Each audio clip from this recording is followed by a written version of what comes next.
네, 사랑하는 성도 여러분, 지난 시간 우리는 출애굽기 3장 1절에서 12절의 말씀을 통해서 하나님께서 구원을 어떻게 시작하시는지를 함께 나누었습니다. 하나님은 이스라엘의 현실이 충분히 드러난 뒤에 말씀하셨고 우리가 기대하는 방식으로 서두르지는 않으셨습니다. 하나님은 사람의 요청이 올라오기 이전에 하나님의 방식으로 하나님의 구원의 일들을 이해해 나갔다는 것을 우리가 함께 나누었죠.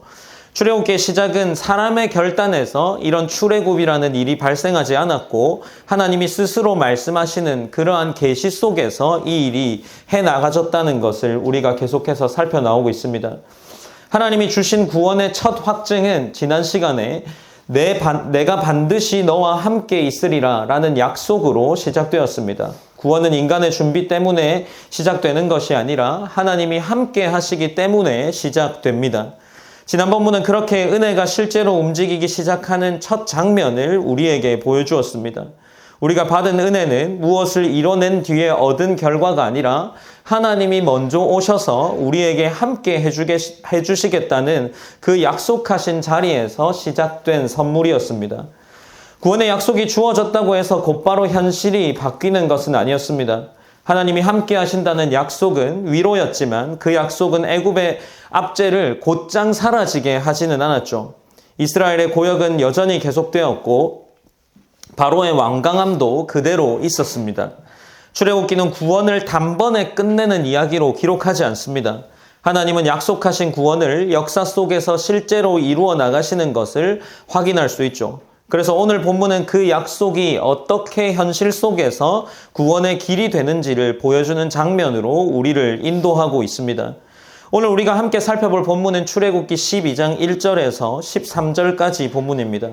이 본문은 하나님이 백성을 애굽에서 건져내시는 결정적인 표를 제정하는 자리입니다. 본문에서 하나님은 탈출의 길을 열어주는 것이 아니라 죽음이 지나가는 표를 주시는 것을 확인할 수 있습니다. 그러니 이것은 구원은 환경을 개선하는 일이 아니라 심판 아래에 있던 백성이 삶을 살아갈 수 있도록 하는 하나님의 선언이 된다는 것을 보여주죠.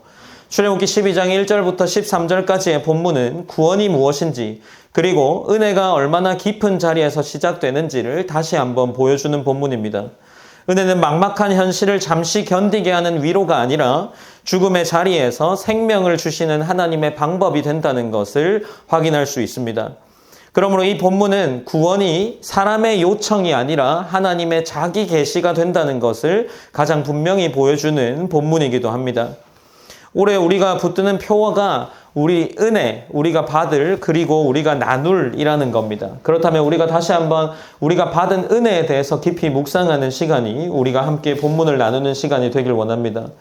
오늘 본문의 배경을 이해하는 것을 시작으로 함께 말씀을 더 자세히 살펴보고자 합니다. 오늘 본문을 제대로 이해하기 위해서는 출애굽기 12장이 놓여있는 자리부터 먼저 살펴볼 필요가 있습니다. 하나님은 9가지의 재앙을 통해서 애굽의 신들의 권세를 무너뜨리셨고 바로의 완강함도 점점 꺾여가고 있었습니다. 이제 애굽 10가지 재앙 중에 마지막 밤이 다가오고 있었고 그 밤은 애굽 전체에 동일하게 임할 심판이 내려지는 날이었습니다. 중요한 것은 심판이 이스라엘에게도 무관한 사건이 아니었다는 점이죠. 하나님은 단지 애굽만 치시는 분이 아니라 자신의 백성이었던 이스라엘 백성에게도 구원의 방식을 정해지는 분이셨습니다. 바로 그 자리에서 하나님은 이스라엘에게 구원의 표를 주십니다. 하나님은 내가 치리라 라는 말씀을 두고 동시에 피를 볼 때에 넘어가리라 라는 약속을 주셨습니다. 이 말은 이스라엘이 심판의 영역 밖에 있는 존재가 아니라 오직 하나님의 방식으로 구별될 때에만 구원받을 수 있다는 것을 보여주고 있습니다. 그래서 출애굽기 12장은 살아남음의 사건이 된다는 것을 우리에게 보여주죠. 하나님은 자기 백성을 애굽에서 꺼내시는 것뿐 아니라 죽음이 지나가게 하시는 방식을 구원으로 주십니다. 그러므로 우리가 이 본문을 읽을 때 하나님이 어떤 방식으로 구원을 주셨는지 또한 관심 있게 살펴보아야 합니다. 우리가 함께 12장 1절 말씀을 함께 살펴보겠습니다. 출애굽기 12장 1절입니다. 한 목소리로 한번 읽어보시겠습니다. 시작.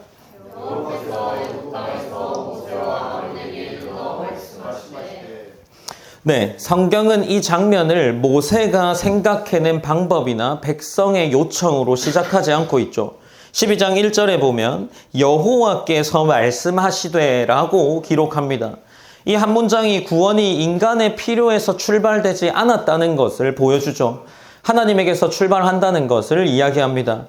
하나님은 상황이 절박해지자 뒤늦게 반응한 것이 아니라 하나님 당신이 주도권을 쥐고 이 일을 해나가고 있음을 드러내고 있는 거죠. 출애굽기 1장을 나누었을 때 어땠습니까? 고난이 쌓여가고 있었습니다. 3장에서는 모세를 부르셨고 하나님이 그 구원을 약속해 주셨습니다. 12장에서는 이제 그 구원이라는 것이 이루어져 가는 과정 중에 어떤 방식으로 주어질지를 다시 한번 하나님이 규정하고 계시는 거죠. 12장 2절에서는 이제 이렇게 기록해 나갑니다. 이 달을 너희에게 달의 시작, 곧 해의 첫 달이 되게 하고 라고 기록하고 있습니다. 하나님은 단지 사건의 해결만을 하는 것이 아니라 이 본문을 그저 읽다 보면 시간 자체를 새롭게 조정하고 계십니다. 하나님께서 이 달을 너희에게 달의 시작, 곧 해의 첫 달이 되게 하라 라는 말씀은 달력의 조정이라기보다 구원의 질서를 조정하고 있는 겁니다. 구원의 질서를 선포하고 선언하고 있습니다. 하나님은 이스라엘의 역사를 애굽의 시간표에 맞게 살고 두는 것이 아니라 구원받은 백성의 시간, 새로운 질서 속으로 하나님이 초청하고 계신 거죠. 이 본문이 우리에게 보여주는 것은 구원은 억압의 한 복판에서 어떤 더 나은 환경을 제공하게 하는 것이 아니라 존재의 기준, 질서를 바꾸는 것을 우리에게 보여주고 있습니다. 하나님은 이스라엘의 지난 시간을 지워버리는 것이 아니라 새로운 시작을 기준으로 당신의 구원을 세워나가고 있는 겁니다. 이제 출애굽기 12장 3절에서 구원의 방식이 조금 더 구체적으로 주어지는 시점에 보여주고 있습니다. 12장 3절 말씀은 한번 함께 읽어보시겠습니다. 읽으시겠습니다. 시작. 너희는 이스라엘 온 회중에게 말하여 이르라. 이달 열흘에 너희 각자가 어린 양을 취하시니 각 가족대로 그 식구를 위하여 어린 양을 취하되. 네, 하나님께서 무언가를 그들에게 요구하고 계시는 거죠. 먼저 하나님은 너희는 이스라엘 온 회중에게 말하여 이르라 라고 하시며 이 구원이 개인적인 체험이나 어떤 소수의 사람들만이 누리는 사건이 아니라 공동체 전체의 구원이라는 사실을 알려주고 있습니다.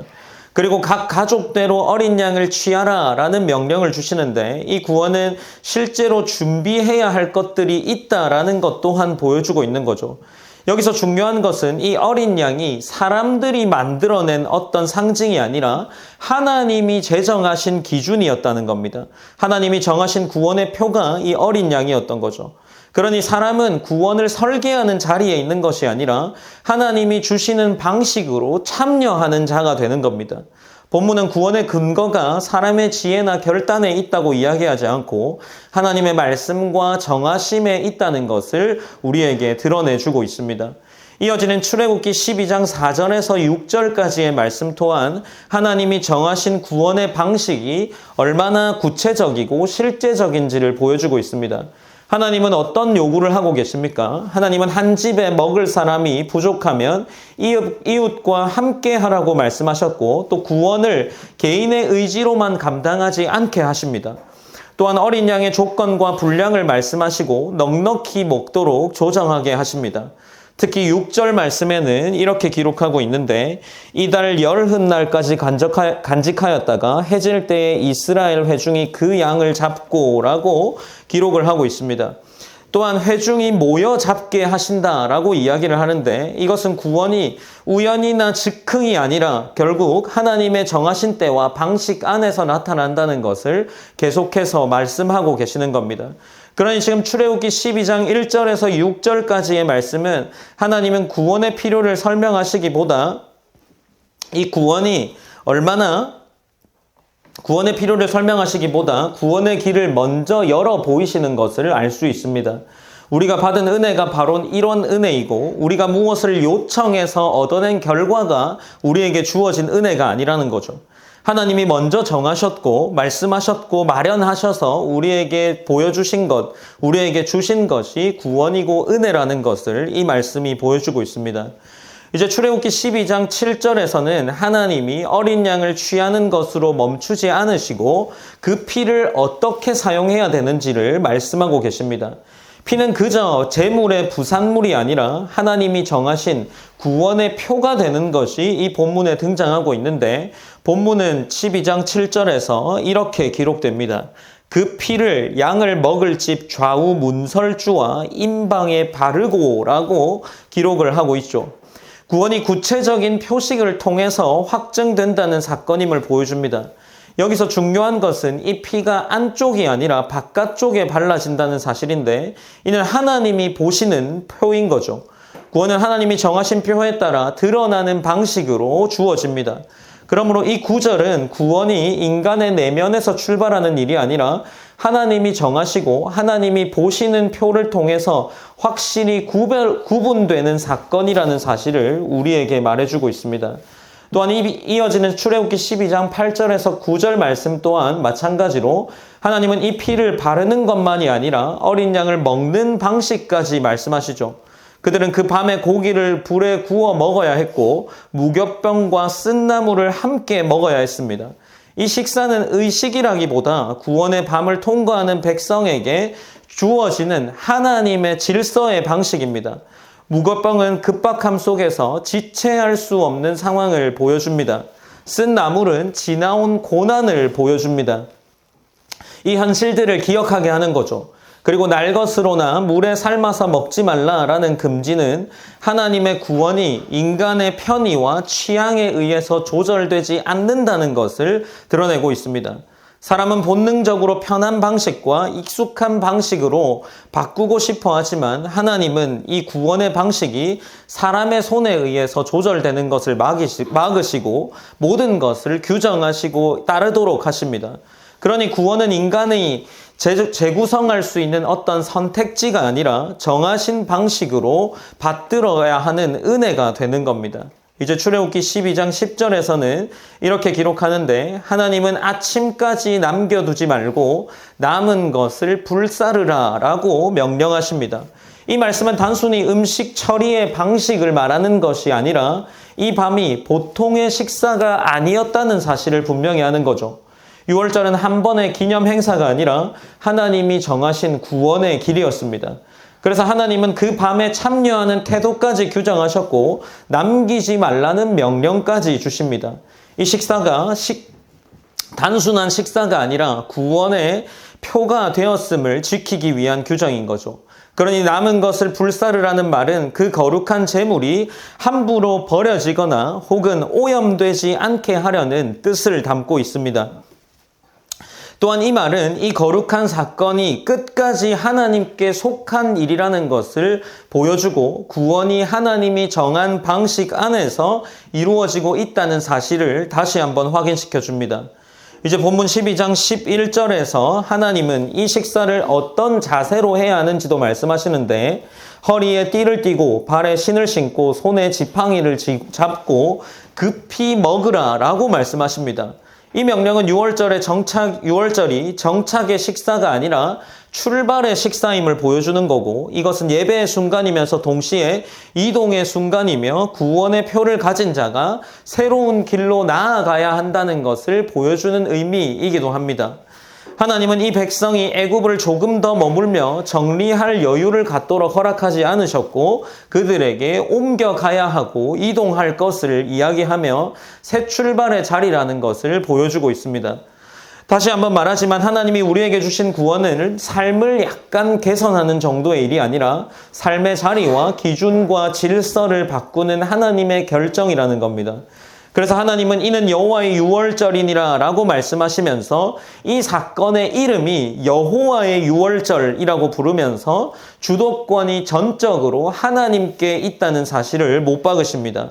그러면서 출애굽기 12장 7절에서 11절까지는 구원이 표와 순종 그리고 새로운 출발로 이어지는 사건이라는 것을 우리에게 보여주고 있죠. 이제 12장 12절과 13절은 하나님이 정하신 결과에 대해서 기록하고 있는데 출애굽기 12장 12절 말씀을 한번 함께 읽어보시겠습니다. 12장 12절 말씀입니다. 시작. 내가 그 밤에 그 땅에 돌아다니며 사람이나 짐승을 바치고 애굽의 모든 신을 내가 심판하리라. 나는 여호와라. 네, 출애굽기 12장 12절에서는 하나님이 그 밤에 일어날 일을 직접 선포하고 있습니다. 하나님은 내가 그 밤에 애굽 땅을 두루 다니며 사람이나 짐승을 막론하고 애굽 땅에 있는 모든 처음 난 것을 다 치겠다라고 말씀하십니다. 이 문장은 6월절에 일어날 일이 실제 심판이라는 사실을 분명히 하고 있죠. 하나님은 관찰자로 계시지 않았고 역사 속으로 직접 들어오셨고 그 일을 해나가십니다. 이 심판은 정치적 해방을 위한 어떤 방법을 보여주는 것이 아니라 하나님의 공의가 드러나는 사건임을 기억해야 합니다. 하나님은 애굽의 억제만을 문제 삼으시는 것이 아니라 죄와 권세를 심판하시는 분이시기 때문에 이 애굽 전체를 심판하는 것으로 이 일을 해나가시는 겁니다.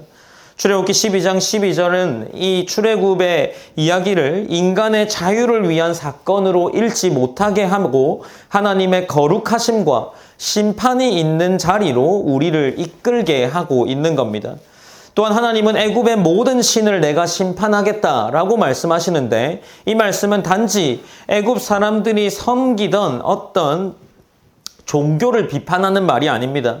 애굽의 신들은 당시 권력과 질서 그리고 안전의 상징이었는데 사람들이 기대고 의지하던 체계였던 거죠. 하나님은 그 체계가 참된 생명을 드러내주지 못한다라고 이야기하시면서 오직 하나님만이 그 주권자이심을 나타내고 있는 겁니다. 그래서 하나님은 출애굽의 한 민족이 출애굽이라는 것이 한 민족의 탈출이기 이전에 하나님 자신, 그 하나님의 주권이 무엇인지를 누구신지를 드러내는 사건이 되는 거죠. 그래서 이 본문은 하나님의 구원이 단지 우리 삶을 편하게 만드는 일이 아니라 우리가 기대한 것들을 내려놓고 하고 하나님만을 의지하게 만드는 구원이라는 것을 우리에게 보여주고 있습니다. 하나님은 마지막에 나는 여호와라 라고 말씀하시면서 이 밤에 일어날 모든 일이 하나님의 주권에 있다는 것을 분명히 하고 계시는 거죠. 이제 출애굽기 12장 13절에서는 이렇게 기록하는데 13절 또한 한번 함께 읽어보시겠습니다. 읽으시겠습니다. 시작. 내가 애굽 땅을 칠 때에 그 피가 너희가 사는 집에 있어서 너희를 위하여 표적이 될지라. 내가 피를 볼 때에 너희를 넘어가리니 재앙이 너희에게 내려 멸하지 아니하리라. 아멘. 출애굽기 12장 13절에서 하나님은 이스라엘을 향한 구원의 표를 확증하시죠. 내가 애굽 땅을 칠 때에 그 피가 너희 사는 집에 있어서 너희를 위하여 표적이 될지라 라고 이야기합니다. 피가 단순히 어떤 상징이 아니라 구원을 가르는 실제적인 역할을 했다는 거죠. 여기서 본문은 이스라엘의 공로를 이야기하지 않습니다. 그들이 더 준비되었기 때문에 이것이 넘어간다라고 이야기하지 않고 그들의 믿음이 더 강했기 때문에 보호받았다라고도 말하지 않습니다. 하나님이 보시는 것은 그들의 상태가 아니라 하나님이 정하신 피라는 흔적이었던 거죠. 그 표였던 겁니다. 구원은 인간의 조건을 평가하여 얻은 결과가 아니라는 것을 다시 한번 확실히 말씀하십니다. 하나님이 정하신 표를 따라 주어지는 은혜입니다. 그러므로 이 구절은 우리가 받은 은혜가 얼마나 분명한 근거 위에 서 있는지를 다시 생각하게 합니다. 하나님은 내가 피를 볼 때 너희를 넘어가리니 재앙이 너희에게 내려 멸하지 아니하리라 라고 약속하셨습니다. 이 말씀은 6월절이라는 이름의 의미를 사건으로 설명하는 거죠. 죽음은 그 밤에 애굽을 지나가지 않지만 피가 있는 집은 넘어갑니다. 이 구원은 상황이 좋아져서 얻는 평안이 아니라 죽음을 지나가게 하시는 하나님의 결정 때문이었던 거죠. 그래서 6월절은 단지 애굽을 떠나는 출발점이 아니라 하나님이 살리시는 은혜의 출발점이라는 사실 또한 우리가 기억해야 합니다. 우리가 받은 은혜도 이와 같습니다. 우리는 단지 어려움을 덜어낸 것이 아니라 심판 앞에 살려주심을 받은 자들입니다. 출애굽기 12장 12절에서 13절은 은혜, 우리가 받은 이 은혜가 무엇인지를 우리에게 이야기하고 있습니다. 사랑하는 성도 여러분, 우리 출애굽기 12장 1절부터 13절까지의 말씀은 우리가 받은 은혜가 무엇인지 분명하게 보여주고 있습니다. 하나님은 그 밤에 심판을 행하시겠다라고 선언하셨고 그 심판을 피하는 길 또한 우리에게 보여주셨고 직접 규정해 주셨습니다. 피는 상징이 아니라 하나님이 정하신 구원의 표였습니다. 하나님은 그 피를 보실 때에 넘어가시겠다라고 약속하셨습니다. 그러므로 구원은 우리가 만들어낸 길이 아니라 하나님이 열어주신 길이고, 우리는 이 본문에게서 하나님께서 주시는 이 은혜라는 것을 다시금 생각하고 배우게 되는 겁니다. 이 은혜가 분명한 이유는 오늘 본문이 이 이스라엘의 백성의 공로를 이야기하지 않습니다. 성경은 이스라엘이 준비되었기 때문에 살았다라고 말하지 않습니다. 그들이 더 의로워서 보호받았다라는 식으로 이 구원의 이유를 설명하지 않죠. 하나님이 보신 것은 사람의 상태가 아니라 하나님이 정하신 이 피를 발랐느냐 안 발랐느냐 하는 그 구원의 표를 보신 겁니다. 구원은 노력의 결과가 아니라 은혜라는 선물인 겁니다.